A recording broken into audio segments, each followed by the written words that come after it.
good morning. Happy Thursday. It's Daryl here. It's bright and freaking early, man. It's 3 a.m. here in Connecticut on the East Coast, and I'm in my basement. I want to show you this very first thing because I was going to talk about this in my video about Duff Mckagan, the bassist for Guns N' Roses, being clean and sober for 25 years, and some of the stuff we have in common as recovering addicts. And I didn't think you guys would even believe me unless I show you this. All right, so here's my bike. It's a Schwinn. It's a Schwinn Axum, it's called. And check this out. Here's the back tire. I go through so many tires. As you can see, it's bald. I just wiped out the other day. I was on leaves going down a trail of like fallen leaves, and it slid. I got to put this new tire on today. You'll see in a second. You'll see in a second when I talk about Duff Mckagan, the bassist for Guns N' Roses, and what me and him as recovering addicts have in common. You'll see the point of this. All right, I'll be right back when I'm back upstairs. Okay, I'm back upstairs. Happy Wednesday to everybody. It's Daryl here. It's bright and freaking early. It's 4 a.m. now here in Connecticut on the East Coast. Okay, here's how I came about doing this video today. I was going through TMZ and all the other media links that I go through in the morning to find a news story that I could talk about here. And I happened to come across a story on TMZ about Duff Mckagan. And it was kind of, it wasn't much to talk about. It's Duff Mckagan and his wife adopting this little dog. I'll put the link down below in case you really you're a dog lover or a pet lover. I am. The link will be right down on top. And I was looking through this, they talked about the dog. It wasn't much of an article.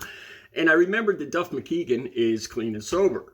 And I know I've been getting comments from you guys that you like hearing successful stories about people being clean and sober. And me having 17 years clean and sober, I decided to start looking up, how he got clean and sober, his story and all that. Because I really didn't know much about it other than I knew he was clean and sober.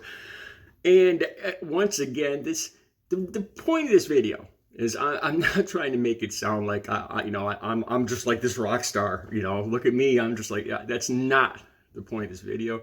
The point of this video, once again, is how I am just amazed and how it really makes me feel good, and it motivates me to stay clean and sober. That those of us in recovery have so much in common. It could be an actor like Robert Downey Jr. or a bassist like Duff Mckagan or some 57-year-old unknown guy like me in the suburbs. And we all have so much things in common, the things we did during addiction and the things that have helped us in recovery. And that is the point of this video. The things that have helped me and other people. These same things I see over and over and over again with the people that are successful in recovery. The things they do. That is the point of this video. Okay, so like I said, the links will be down below after the TMZ article. And I started looking up. And I think it's a Men's Journal down below. And Duff Mckagan, first of all, he talks about, he's 59 years old. He's been clean and sober for 25 years. So he's got a few years on me in both. I'm 57, I'm going to be 58 soon. And I've got 17 years clean and sober. I think Duff got clean when he was 29 years old. And he says his body was giving out on him. And I could relate to this. I started having a lot of back problems. And I really believe that all the toxic things I was consuming, and especially the alcohol. Like Duff talks about this, how his body was drying out. And I've heard other people talk about this too. Even Bam Margera talks about this, how his muscles were drying out. They were like dry rubber bands, he says. When you drink a lot of alcohol, your body gets dehydrated, your muscles, your tendons, and they just start snapping like dry rubber bands. And Duff Mckagan talks about this. He talks about how he had a burst pancreas.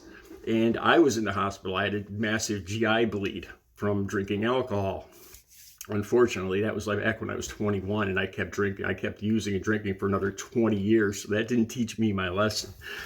Then he talks about having it'll be down below. It's kind of harsh. Some of the stuff, the physical ailments he's describing about boils on his feet and stuff like that from drinking alcohol. And so after the burst pancreas, he decided, he had it.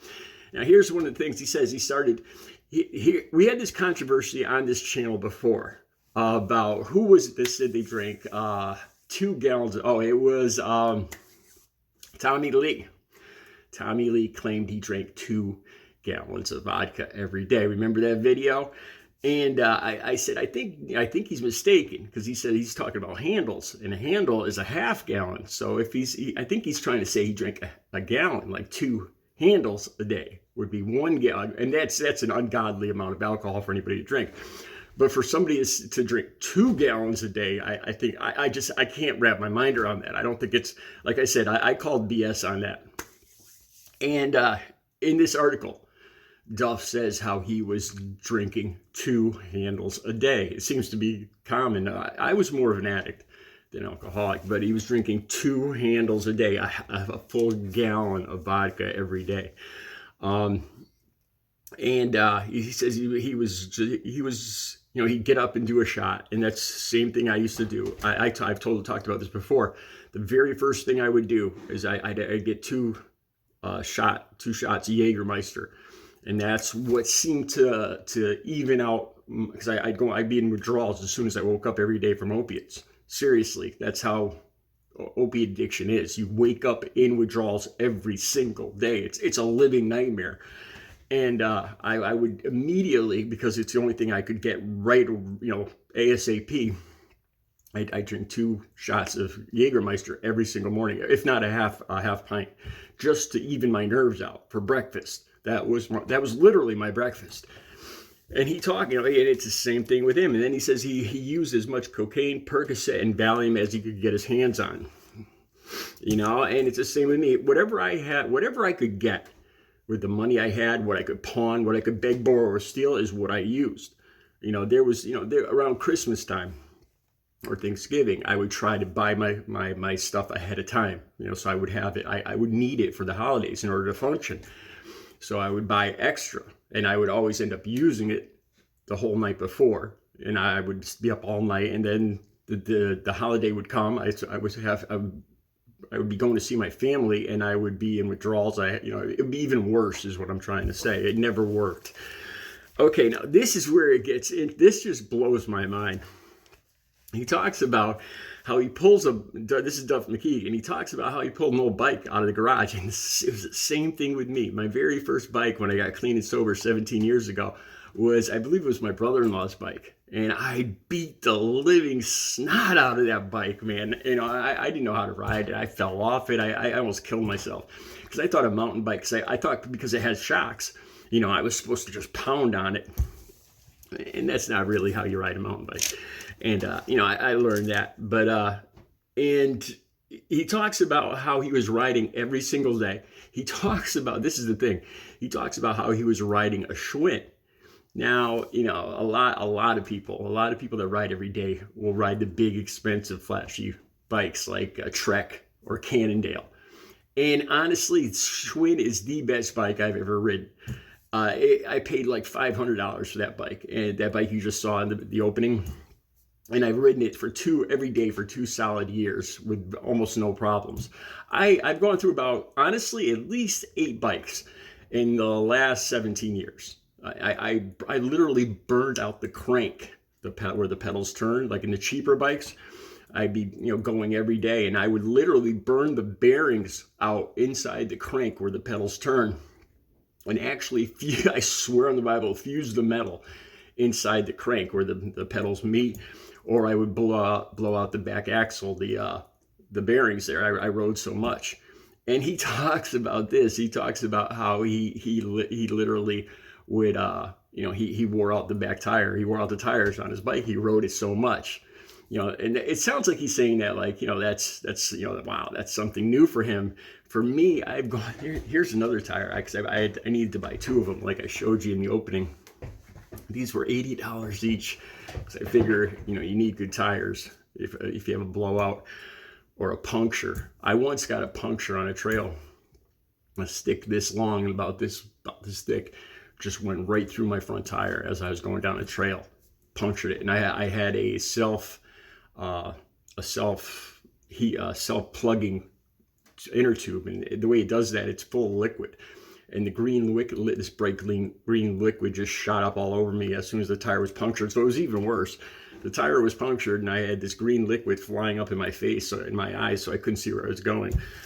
So anyway, I've gone through so many. I've just balled it out so many tires because I ride so much, and it just freaked me out.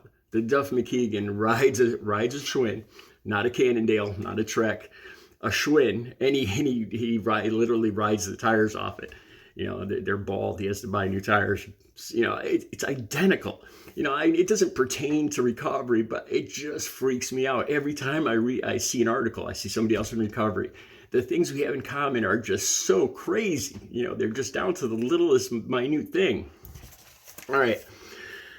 So he started hanging with the bike champ, mountain biking champ, Dave Cullinan, and he got into that. He also started going to a dojo for kickboxing. Now, you guys know, because of the way I live my life, I kind of shy away from kickboxing, and because it's kind of a trigger for me in the way I used to live, the violence in the life I used to live. So I kind of prefer going to the gym and just working out myself. And, he talks about that. And that's another part of recovery. For people that have been successful in recovery seem to value their bodies and their physical health a lot more. And there's a very common thread with people in recovery going to the gym. And it becomes an addiction. It becomes an addiction that replaces the old addiction. I talk about this almost at least once or twice a week. Somebody will ask me, every time I'm around town here, people say, hey, I see you walking every day, or I see you biking every day. How many miles do you bike? How many miles do you walk? Every day I get this question. And, I kind of joke around. I say it keeps me out of trouble. Because I look like, I kind of look like a lunatic. I'm out there constantly biking, and I kind of joke around and say, well, it keeps me out of trouble. And it really does. And what else did he talk about here? Oh, he talks about this in the article down below, in Men's Journal, the article down below. He talks about how he meditates before each show. He straps his bass on, and he finds a quiet spot backstage, and everybody knows just to leave him alone and let him chill for those 5 minutes. And he gets his head together, and he says, it helps him to perform, to get in the right space, to give his best performance for GNR or for his own band.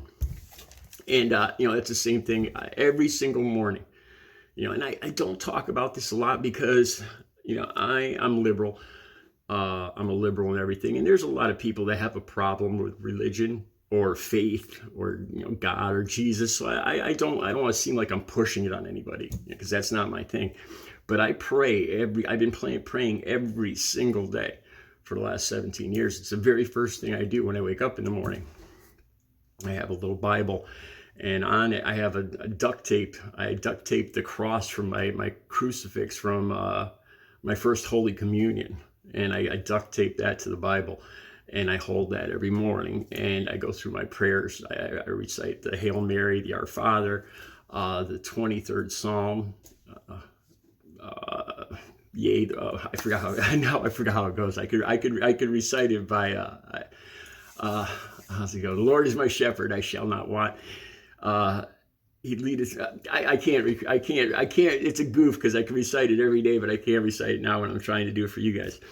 And then I pray for my family and for health and for people to be in recovery. And I do that every single day. But it's just a goof. It's amazing. If you want to be in recovery, it's about changing your entire life. It really is, from the ground up. It's about completely changing yourself and getting rid of everything you used to do, everybody used to hang with in addiction. And that's really, as far as I could see, the only way to really to be successful in recovery. I mean, it's kind of similar to weight loss. Diets don't work. It's not diet. If you're going to lose weight, if you're going to become healthy and lose weight, it's not about a diet. It's not about 2 months and you're going to lose this much weight. It's about changing your life, the way you eat, the way you exercise, the way you do everything, the way you think. That's the way you change your weight, or you change addiction, or anything like that, and get in recovery. It's not easy. It's far from easy. But once you get into it, and once I develop these other addictions, like to working out and biking, it's become the love of my life. I love doing this. I couldn't picture any other way to live. The thought of it, I actually was watching a TV show last night. I can't remember what it was. It was an old rerun of a sitcom, and there was two younger people drinking, passing a bottle back and forth. And it literally scares me. I haven't drank in 17 years. And the thought of drinking, I don't crave it. I actually fear it.